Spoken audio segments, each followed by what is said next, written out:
Hey everyone, so today's video is all about perfumes. I wanted to share with you my perfume collection as I have built up quite a large one over the past few years. I have 9 with me here in Paris and I have some more at my parents' house. So yeah, I'm really into perfumes. These are from my personal purchases to birthday and Christmas presents, and I have also gotten some from doing a couple of placements in the perfume industry. So yeah, I've loved finding out more about how to make perfumes and the whole marketing strategy behind them. So yeah, let's get right into it. My collection ranges from commercial, mass market to more niche brands, and I wanted to address like the niche definition because I had in my mind a niche perfume definition that I give to friends who are not aware of these brands, and I read it up online to try and find, you know, all the elements that make a niche brand, and I realized that there's not one exact definition. So I'm going to give you like a more general definition by kind of showing the marketing mix. So when it comes to place, that's the #1 criteria for a niche brand. It's all about selective distribution strategy, meaning that there's a limited number of doors where you can find these niche products. Now, usually you would find these brands in premium department stores, their own boutiques if they have some, and also maybe independent perfumeries. When it comes to the product itself, the brands within the category of niche perfumery have different strategies. However, their common aim is to create a scent that is unique, uncommon, so that the customer feels, you know, special and individual when they make their purchase.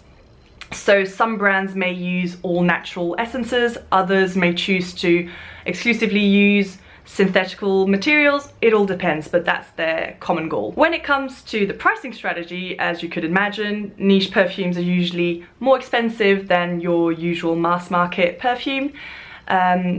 It reflects basically, as I mentioned earlier, the ingredients. You know, if a brand is using only natural essences, it's only logical that this point is reflected in the retail price. And finally, when it comes to promotion, again, this is a generalization about all niche brands, but every brand should be, you know, evaluated individually, but most niche brands don't advertise through mass media. Like, you wouldn't see an Atelier Cologne advert when you go to the cinema, or you won't see a big advertorial in mass market magazine. So yeah, those are all kind of the elements that make a niche brand, and I will show you a couple in my collection. Right, so when it comes to my actual collection, I'm going to show you my most favorite ones first, and then move on to the ones that I wear a little less often but I still love. I've learned how to really appreciate different fragrances and kind of switch up according to my mood or the weather. You know, I really enjoy choosing my perfume in the morning. It's kind of like a little ritual for me. So the first one I'm going to talk about is Pop Collection by Costume National. This is my all-time favorite. If I had to choose one perfume to live with for the rest of my life, it would be this one. However, I again like to switch up with all of my other ones that you can see up there. And I'm gonna explain all the notes that they have, these perfumes, because I find it really interesting. Actually, I knew some of the ingredients of my favorite perfumes, obviously, but I wanted to do a bit of research and give you all the information because I find that more interesting.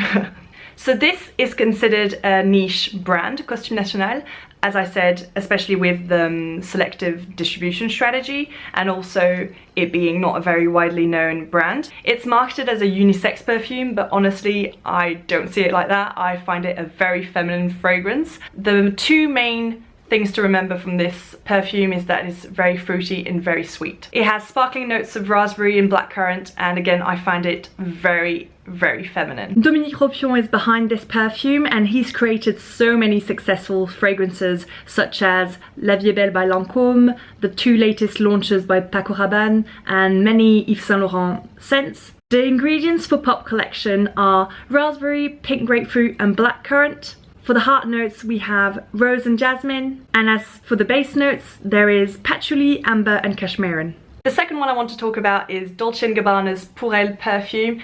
This is my current monthly favorite, I would say. I've been reaching for it a lot, and it's got a sweet and powdery scent to it and a very, I would say, warm and velvety, comforting fragrance. So Pour Femme by Dolce&Gabbana begins with notes of neroli, raspberry and mandarin orange, leading to the heart of jasmine and orange blossom.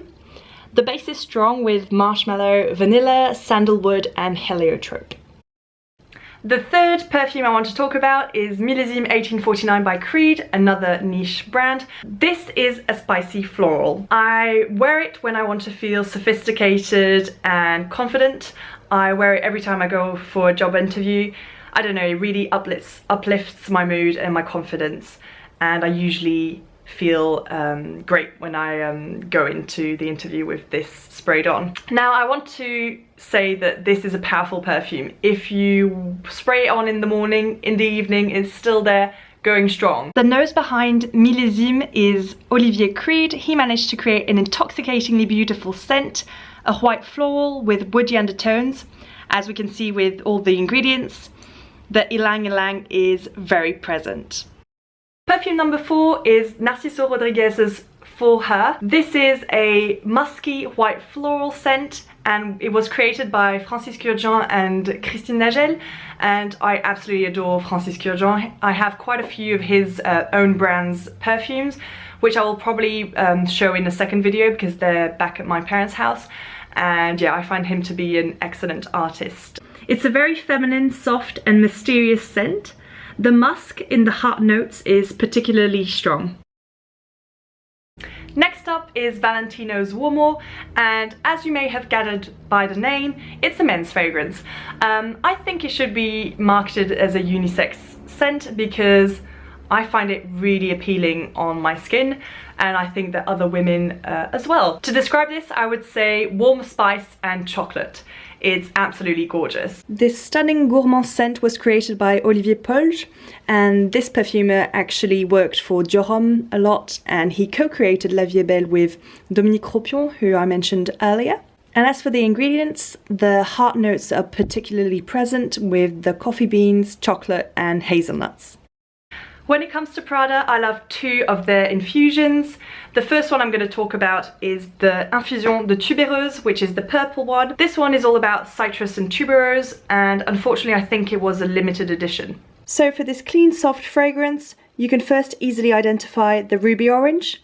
The tuberose then reveals itself super strongly in the heart notes. As for Infusion d'Iris, this is the very well-known Prada infusion. It was created by Daniela Andrier. She actually has created most of Prada's fragrances, and this one is more of a woodsy oriental scent. This has a very crisp and clean opening. I find Infusion d'Iris to be a real adult scent. I don't know why. I find it super chic in a discreet way, and I also think it's quite intriguing. Now for the notes of this one, I actually had to look up a few of the ingredients like mastic and galbanum because I didn't know what they were. They're actually a type of aromatic gum resin, and I still think that the iris is the most powerful scent out of all of these ingredients. Okay, so we're on the final 2 perfumes. The next to last is by Van Cleef & Arpels, and it's called Oriens. Now let's take a minute and talk about this packaging, right? Clearly not the most sophisticated one. I'm really not a fan of those silver leaves, but I mean, I really like the scent. Now it's very fruity and sweet, so sometimes it can feel a bit tart. However, if I'm feeling very feminine and girly, I love wearing this one. Right, so despite not being the biggest fan of the packaging of this one, I thought it was quite an interesting exercise to write down all the ingredients because they were nearly identical to the ones from Costume National.